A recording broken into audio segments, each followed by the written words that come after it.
দেগঙ্গা বিধানসভার অন্তর্গত দেগঙ্গা মণ্ডল 2 এর পক্ষ থেকে রাজ্যের নেতৃত্বে আজ শুরু হয়েছে 24 ঘন্টা ব্যাপী দীনদয়াল উপাধ্যায়ের প্রশিক্ষণ মহা অভিযান। আজ দুপুর 3টা থেকে শুরু হওয়া এই বিশেষ প্রশিক্ষণ শিবির আগামীকাল ঠিক বিকেল 3 ঘটিকায় সম্পন্ন হবে। প্রশিক্ষণ শিবিরের সূচনায় ভারত মাতা ডক্টর শ্যামাপ্রসাদ মুখার্জি এবং পণ্ডিত দীনদয়াল উপাধ্যায়ের প্রতিকৃতির সামনে প্রদীপ প্রজ্বলন ও শ্রদ্ধাঞ্জলি নিবেদনের মাধ্যমে অনুষ্ঠানের শুভ সূচনা হয়। সর্বপ্রথম শ্রদ্ধাঞ্জলি নিবেদন করেন দেগঙ্গা মণ্ডল 2 সভানেত্রী বনশ্রী দাস।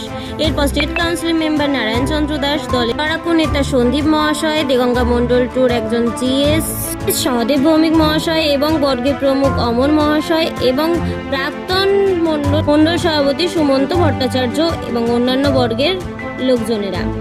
পর সমবেত কণ্ঠে বন্দে মাতরম গানের মাধ্যমে আনুষ্ঠানিকভাবে শুরু হয় আজকের প্রশিক্ষণ শিবিরের অনুষ্ঠানটি।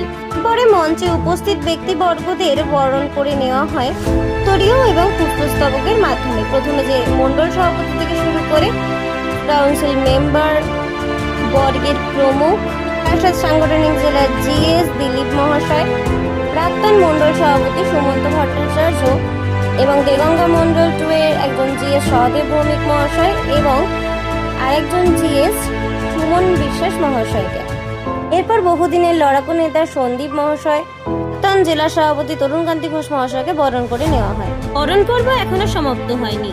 এরপর মণ্ডল কমিটির প্রত্যেক সদস্যকে বরণ করে নেওয়া হয়েছিল। এই প্রশিক্ষণ শিবিরের বিশেষ বৈশিষ্ট্য হলো একবার প্রশিক্ষণে অংশগ্রহণ করলে প্রশিক্ষণ সম্পূর্ণ না হওয়া পর্যন্ত কেউ বাড়ি ফিরতে পারবেন না। কর্মীদের জন্য খাবার দাবার, বিশ্রাম এবং রাতে থাকার সমস্ত ব্যবস্থাই সংগঠনের পক্ষ থেকে করা হয়েছে। ফলে সকলেই একসঙ্গে থেকে আদর্শ সংগঠন এবং দায়িত্ব সম্পর্কে হাতে কলমে প্রশিক্ষণ গ্রহণ করবেন। প্রশিক্ষণ শিবিরে অংশগ্রহণকারী কর্মীদের মধ্যে রয়েছে উৎসাহ, উদ্দীপনা এবং পারস্পরিক সৌহার্দ্যের এক অনন্য পরিবেশ। সবাই মিলেমিশে শৃঙ্খলার সঙ্গে এই গুরুত্বপূর্ণ প্রশিক্ষণে অংশ নিচ্ছেন। সংগঠনকে আরও শক্তিশালী ও গতিশীল করে তুলতে এই প্রশিক্ষণ শিবির আগামী দিনের সাংগঠনিক কাজে গুরুত্বপূর্ণ ভূমিকা পালন করবে বলেই মত উপস্থিত নেতৃত্বের। সভাপতি বনশ্রী দাস খুবই আনন্দের সহিত এই কথাটি প্রত্যেকের উদ্দেশ্যে জানায় যে আজ যদি আমরা না জিততাম, যদি ভারতীয় জনতা পার্টি ক্ষমতায় না আসতো, তাহলে হয়তো আজকের এই দিনটা আমরা কোনো সময়ই জানতে পারতাম না বা দেখতেও পারতাম না। হয়তো প্রশিক্ষণ শিবিরটাও কোনোদিনই সম্ভব হতো না।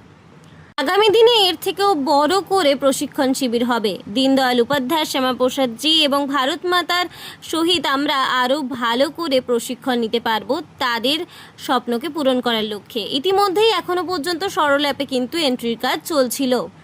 প্রত্যেকেই এই প্রশিক্ষণ শিবিরের জন্য সরল অ্যাপ ডাউনলোড করে নিচ্ছিলেন এবং মন দিয়ে এই প্রশিক্ষণের কাজকর্ম সবকিছু শিখে নিচ্ছিলেন।